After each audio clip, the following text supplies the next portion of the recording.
Good morning friends, मैं विजया इलाहाबाद से। दोस्तों, आज हम लोग जानेंगे कि किस प्रकार से गॉम्फ्रीना ग्लोबोसा को सीड से ग्रो कर सकते हैं। इसको ग्लोबल एमरेंथन भी बोलते हैं। ये जो है सीजनल प्लांट है। इसकी जो लंबाई है ये 1 से 2 फीट तक होती है। जब ये प्लांट मैच्योर हो जाता है तब इसको फूलों को तोड़ करके किसी शेडी जगह रख करके सुखा लें, फिर ये जर्मिनेशन के लिए रेडी रहता है। अब आप सोच रहे होंगे कि इनके सीड कहाँ रहते हैं। तो फ्रेंड्स, ये जो फ्लावर हैं उन्हीं की पंखुड़ियों में इनके सीड्स रहते हैं। ये जो मेरे फ्लावर हैं ये बिल्कुल ताज़े हैं, अभी तक सूखे नहीं हैं पूरी तरह से, नहीं तो इनकी पंखुड़ियाँ बहुत ही आसानी से झड़ जाती हैं।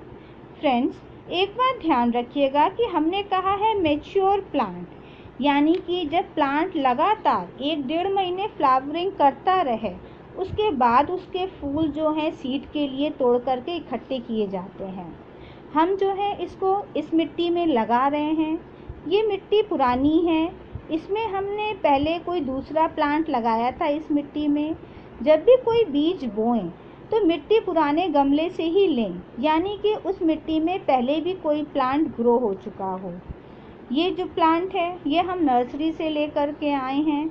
देखिए इसमें फ्लावर आ गया है, कितना सुंदर लग रहा है। इसको हम दूसरे पॉट में लगाएंगे बाद में। दोस्तों, अब ये जो मेरे पास फ्लावर हैं ये वाले, इनको हम सोच रहे हैं सभी आपको लगा करके शो करते हैं।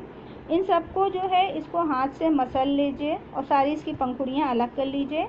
हम इनको करके फिर आपको शो करते हैं। मेरे पास जो है ये 2 कलर के हैं। एक तो ये जो है पर्पल आपको दिख रहा है और दूसरा जो है पिंक कलर है, लेवेंडर लेडी जिसको कहते हैं। इनको हमने अलग अलग रखा है ताकि पता चल सके कि कौन से सीड से किस कलर का प्लांट निकलेगा।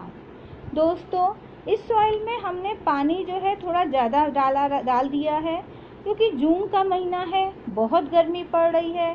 थोड़ा पानी एवोपरेट हो जाएगा और थोड़ा सीड के ऊपर जब हम मिट्टी डालेंगे तो वो मिट्टी सोख लेगी पानी को।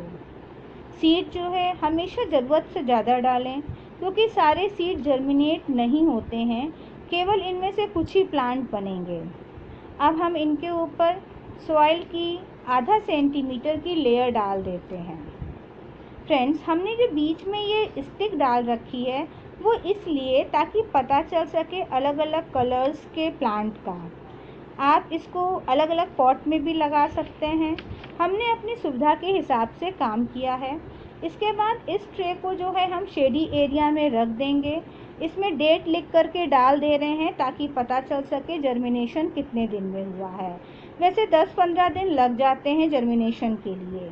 ये वाले जो प्लांट है ये हमने मई में इनको लगाया था, इसके सीड्स बोए थे। कुछ जो है निकल आए हैं, सब देखिए अलग अलग टाइम पर निकल रहे हैं। कुछ जो है बड़े हैं, कुछ छोटे हैं। ये छोटा वाला उम्मीद है कि आपको दिख रहा होगा।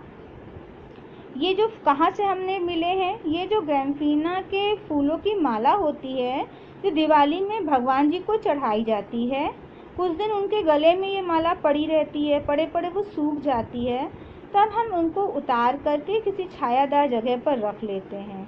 और फिर जब सीज़न आता है तो इनके जो बीज को हम इस तरह से देखिए मसल करके मिट्टी में डाल दे रहे हैं, कितनी आसानी से झड़ जा रहे हैं।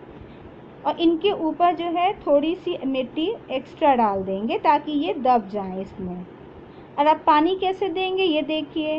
इसके बगल में हमारे जो थोड़ा ऊंचाई पर गेंदे के फूल प्लांट्स लगे हुए हैं, ये इन प्लांट्स में हम नियम से पानी डालते हैं तो ये पानी बह करके थोड़ा बहुत नीचे आ जाता है और उसी से जर्मिनेशन हो गया है। अब दोस्तों, हम आपको दिखाते हैं। ये देखिए, ये हमने डिब्बे में लगाया था। ये वेस्ट मटेरियल का यूज़ है। इसमें ड्रेनेज होल ज़रूर बना दीजिएगा अगर आपको लगाना हो।